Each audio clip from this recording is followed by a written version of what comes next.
Welcome to this video. इस वीडियो में हम यूक्लिड डिवीजन एल्गोरिथम के ऊपर क्वेश्चंस करेंगे और ये क्वेश्चंस होंगे आर.डी. शर्मा से। और इन क्वेश्चंस को करने से आपको और ज़्यादा क्लैरिटी होगी कि हमने एचसीएफ कब कब यूज़ करना है। तो क्वेश्चन है, in a seminar the number of participants in Hindi, English and mathematics are 60, 84, 108 respectively. Find the minimum number of rooms required if in each room the same number of participants are to be seated. तो हमें ये पता करने हैं कि कम से कम कितने rooms लगेंगे अगर हम हर एक रूम में सेम नंबर ऑफ पार्टिसिपेंट्स बिठाते हैं। सेम मतलब लेट्स से कि हम एज्यूम कर लेते हैं कि लेट्स से 15 रूम्स चाहिए, तो हर एक रूम में 10 ही होने चाहिए। मतलब कि same number of participants are to be seated, मतलब कि बैठे होने चाहिए। And all of them being in the same subject, तो वो सेम सब्जेक्ट के भी होने चाहिए। तो ऐसे क्वेश्चंस को सॉल्व करने के लिए हम यूज करेंगे एचसीएफ। अब आप कहेंगे कि हम एचसीएफ क्यों यूज करेंगे, क्योंकि उसने तो मिनिमम बोला है, मिनिमम, और एच मतलब कि हाईएस्ट होता है।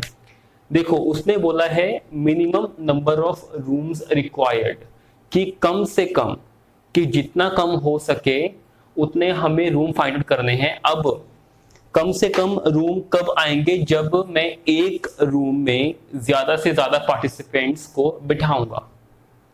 तो हमने एचसीएफ जो फाइंड आउट करना है वो हमने रूम्स का नहीं करना, हमने एचसीएफ फाइंड आउट करना है पार्टिसिपेंट्स का, क्योंकि जितने ज्यादा पार्टिसिपेंट्स एक रूम में बैठेंगे उतने कम रूम यूज होंगे।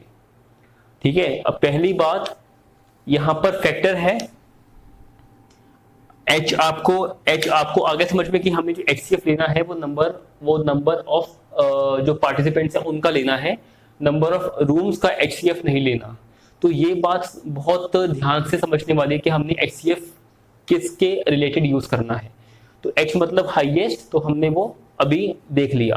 C मतलब कॉमन, उसने बोला है in each room same number of participants are to be seated, कि सेम नंबर होना चाहिए हर एक रूम में, तो इसलिए कॉमन भी कवर हो गया। फैक्टर, मुझे 60 को, 60 को, 84 को और 108 को रूम्स में डिस्ट्रीब्यूट करना है। डिस्ट्रीब्यूट मतलब कि मुझे उनको करना है डिवाइड, तो सेम मतलब है, तो इसलिए हम एचसीएफ यूज करेंगे। तो करते हैं अपना सॉल्यूशन स्टार्ट। सो यहां सॉल्यूशन है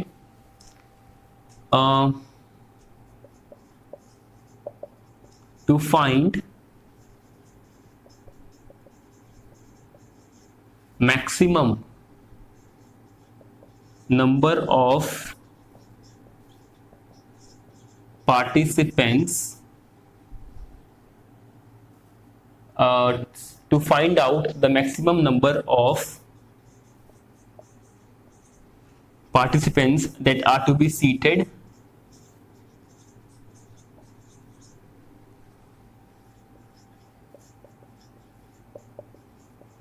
in each room.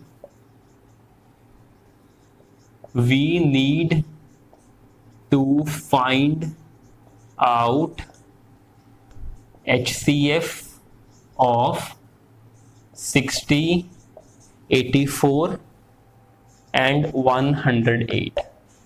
अब यहां पे देखो तीन नंबर्स हैं। हमने अपनी पिछली वीडियोस में ये सीखा है कि तीन नंबर्स का कैसे HCF लेते हैं।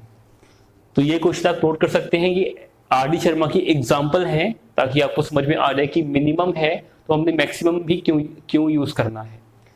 तो आप पॉज करके नोट कर सकते हो। तो हम करते हैं raise.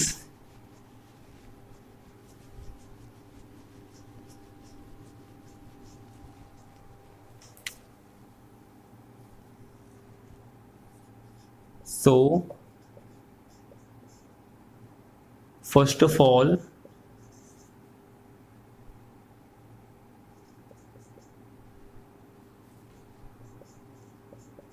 take 60 and 84 to find HCF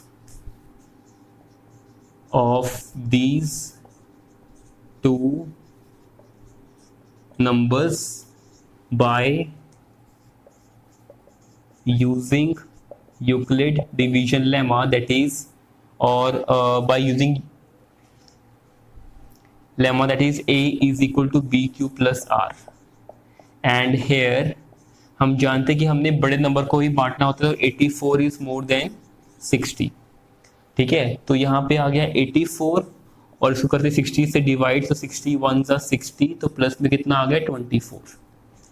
अब हमने सीखा है कि common divisor of a and b are closely associated with common divisor of b and r. मतलब जो इन दोनों का कॉमन डिवाइजर होगा वही इन दोनों का होगा. इसलिए हम अब यहाँ पे मेरे पास रिमाइंडर 0 नहीं आया, मतलब 60 इसका फैक्टर नहीं है, मतलब 60 कॉमन हाई HCF नहीं है इन दोनों का. तो जब तक मेरे पास 0 नहीं आता तब तक मैं आगे डिवाइड करता रहूंगा बेस्ड ऑन दैट लाइन की common divisor of A and B are closely associated with common divisor of B and R. तो अब मैं करता हूं इसको डिवाइड 60 और ये 24. अब 24 2 ज़ा कितना होता है 48, तो 2 ज़ा 48 और 40 और यहाँ पे रिमाइंडर कितना आ गया 12. ठीक है, अब करते हैं यहाँ पे, अब उसके बाद फिर से ये चीज जो है वो डिविडेंड की प्लेस पे आ जाएगी और ये जो नंबर है वो आ जाएगा, ये नंबर आ जाएगा डिवाइजर की प्लेस पे. तो 12 2 ज़ा 24 + 0, तो मतलब HCF जो है 84 और 60 का वो क्या है 12 है. सो HCF ऑफ 84 एंड 60 इज 12. अब हम करते हैं नेक्स्ट केस. अब हमने ये दोनों केस ले लिए, उनका HCF क्या आया 12 आया. अब मुझे HCF फाइंड आउट करना है 12 और 108 का. तो मैं आप पॉज करके नोट कर सकते हो.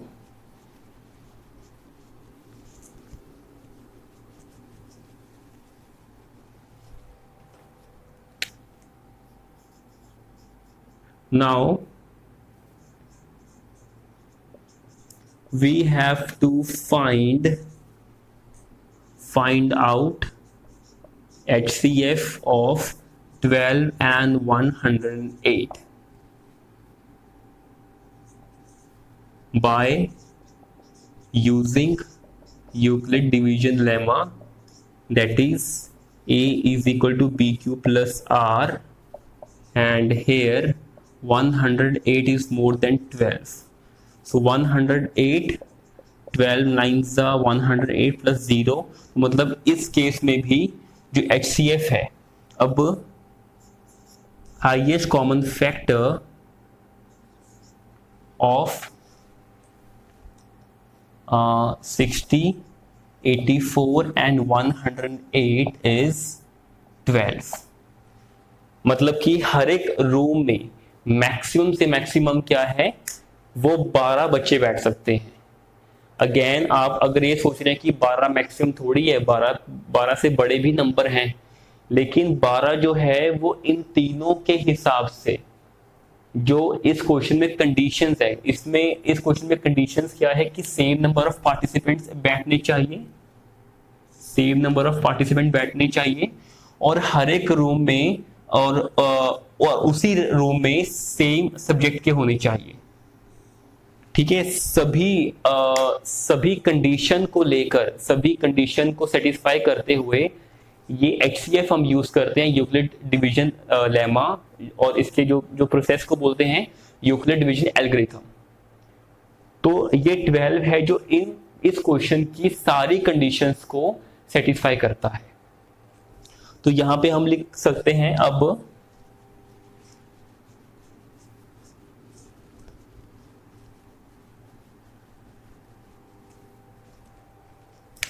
so therefore maximum number of participants in each room will be 12। अब देखो, अगर हर एक रूम में 12 बच्चे बैठते हैं, 12 बच्चे बैठते हैं, तो जो हिंदी के पार्टिसिपेंट्स हैं वो कितने हैं? 60 हैं। तो 60 बच्चों को बैठने के लिए 5 रूम्स चाहिए, टोटल 5 रूम्स, ठीक है। 84 जो इंग्लिश के हैं उनको बैठने के लिए इनको 5 चाहिए, इंग्लिश वालों को कितने चाहिए? 7 रूम्स चाहिए, ठीक है। और मैथमेटिक्स वालों को कितने चाहिए? 9 रूम्स चाहिए। तो उसने बोला है find the minimum number of rooms. अभी हमने रूम्स निकालना है, तो रूम्स कितने हुए? 12 + 9 21। तो अब लिखते हैं, so maximum number of participants in each room will be 12। total number of students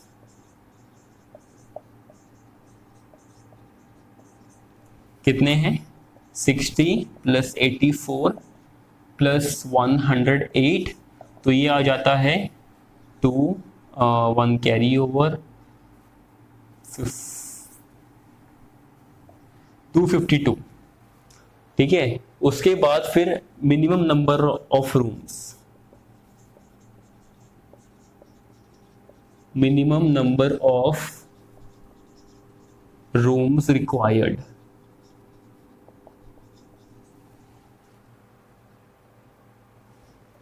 कितने आएंगे? 252/12। तो ये आ जाएगा 12 दूना 24, so 21, जो कि हमने यहां पर फाइंड आउट किया था। तो ये था क्वेश्चन। अब हम करते हैं अपना नेक्स्ट क्वेश्चन। अगर आपको डाउट हो किसी भी पॉइंट पर कि ऐसा क्यों आया, तो आप मुझे कमेंट बॉक्स में नीचे लिख सकते हैं, तो वो भी हम उसके ऊपर हम डिस्कशन कर लेंगे। अब करते हैं अपना next question. 3 sets of English, Hindi and mathematics have to be stacked. Stack का मतलब होता है हमने बुक्स को कॉलम्स में अरेंज करना है in such a way that all books are stored topic wise and the height of each stack is same। कि जैसे मान लो कि एक कॉलम है उसमें सिर्फ हिंदी की आएंगी, दूसरा कॉलम है उसमें सिर्फ मैथ्स की आएंगी, इस तरह से। And height of each stack is same, जो उनकी हाइट है वो सेम रहेगी। चाहे हमारे 5 कॉलम्स बन जाएं, लेकिन पांचों कॉलम्स में जो बुक्स की हाइट है वो हमेशा वो सेम होनी चाहिए। Number of English books is 96 है, हिंदी बुक्स 240 है, मैथमेटिक्स बुक्स 336 है। एज्यूम करना है that the books are of same thickness, की बुक्स की जो मोटाई है वो सेम है। Determine the number of stacks of English, Hindi and mathematics, की हमें ये पता लगाना है कि बुक्स के हिसाब से कितने स्टैक्स बनेंगे। अब ऐसे क्वेश्चन में हम HCF को कैसे यूज करेंगे? तो पहले है फैक्टर। अब देखो, मुझे 96 जो भी बुक्स हैं मुझे उनको कॉलम्स में डिस्ट्रीब्यूट करना है, मुझे कॉलम्स में अरेंज करना है। उसको हम दूसरी लैंग्वेज में फैक्टर भी बोलते हैं, कि मुझे बुक्स को कॉलम्स में डिवाइड करना है, ठीक है। जैसे मेरे पास मान लो कि मुझे 96 को जो इंग्लिश बुक्स हैं, अब मान लो कि एक कॉलम में 24 बुक्स आ रही हैं, तो दूसरे कॉलम में भी 24 आएंगी, 24 और यहाँ 24। तो देखो मैंने 96 को 4 कॉलम्स में बांट दिया, तो इसलिए फैक्टर कॉमन। उसने बोला है कि जो हाइट है of each stack is same, मतलब कि height of each stack same कब होगी? जब हर एक कॉलम में सेम नंबर ऑफ बुक्स आएगी, तो इसलिए सेम नंबर ऑफ बुक्स। तो बुक्स के रिगार्डिंग भी कॉमन वर्ड कवर हो गया। उसके बाद है हाईएस्ट। अब एज सच यहाँ पे हाईएस्ट की बात नहीं की हुई, लेकिन यहाँ पे अगर देखो, अगर मेरे पास अगर मुझे बुक्स को स्टैक्स में अरेंज करना है, तो हमारी कोशिश क्या रहती है? अगर हम प्रैक्टिकल में भी देखें तो हमारी कोशिश ये रहती है कि हमारे कम से कम स्टैक्स बने, कम से कम कॉलम्स बने। अब क्योंकि इस क्वेश्चन में जो क्वेश्चन के हिसाब से फैक्टर यूज हो रहा है, फैक्टर, ठीक है, तो हम HCF ही फाइंड आउट करेंगे।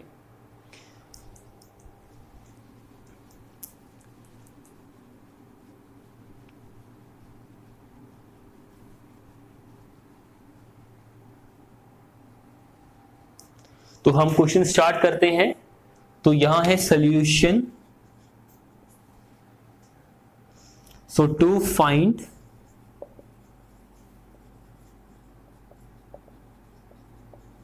Maximum number of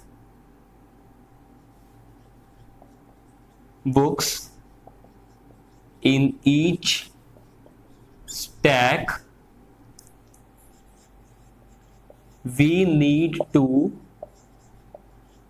find out HCF of 96,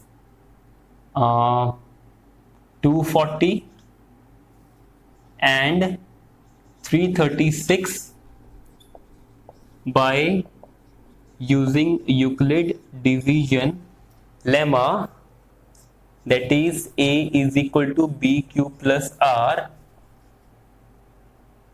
तो वैसे ही है, हम पहले हम दो नंबर्स को लेंगे और उनका HCF करेंगे फाइंड आउट। सो यहां पे लिखेंगे first of all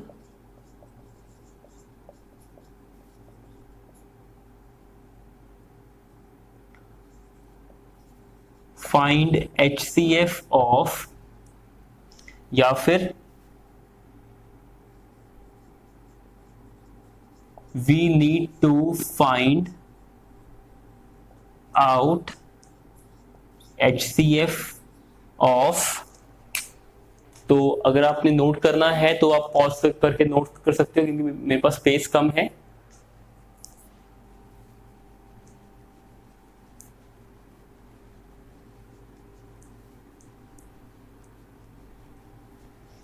HCF of 96 and 240. So A is equal to BQ plus R, and here 240 is greater than 96। तो 240 को हमने करना है divide, is equal to 96।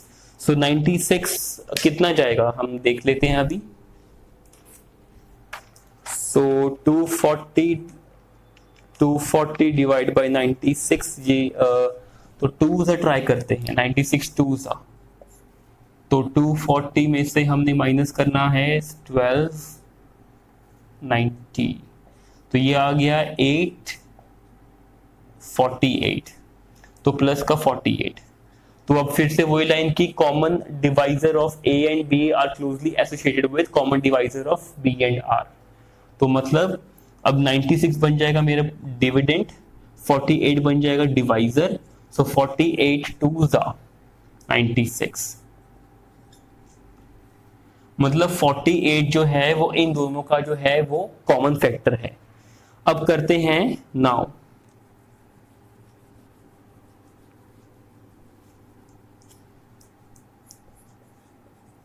Now find HCF of 48 and 336।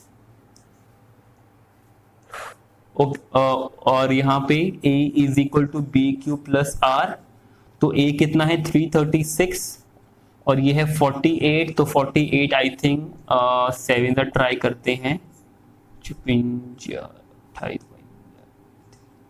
तो ये 7 का जाएगा प्लस 0। तो जो 48 है वो कॉमन फैक्टर है तीनों का।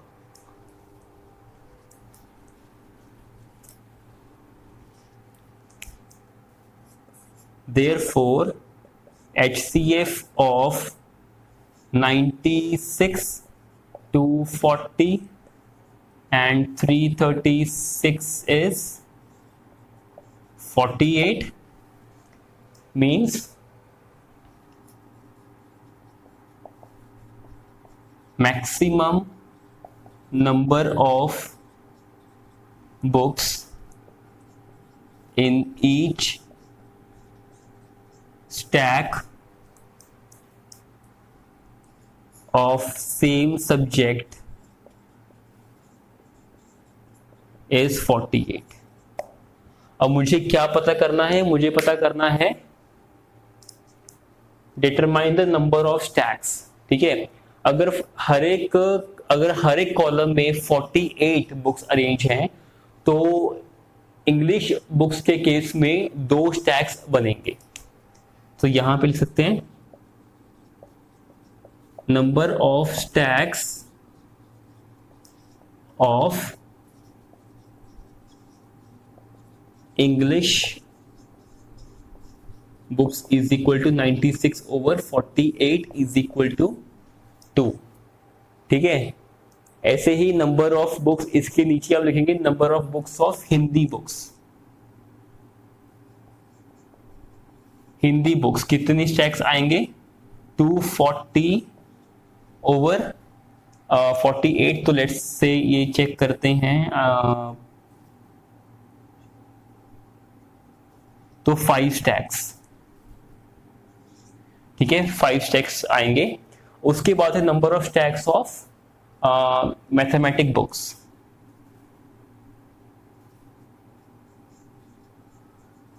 या मैथ्स बुक, तो 336/48, तो ये आएगा 7। तो इस तरह से, तो अगर आपको कोई भी डाउट हो इसमें तो आप नीचे कमेंट बॉक्स में लिख सकते हैं कि ये कैसे आया, ये कैसे आया, तो हम उसके ऊपर भी डिस्कशन कर लेंगे। तो ये है क्वेश्चन, तो आप इसे नोट कर सकते हैं।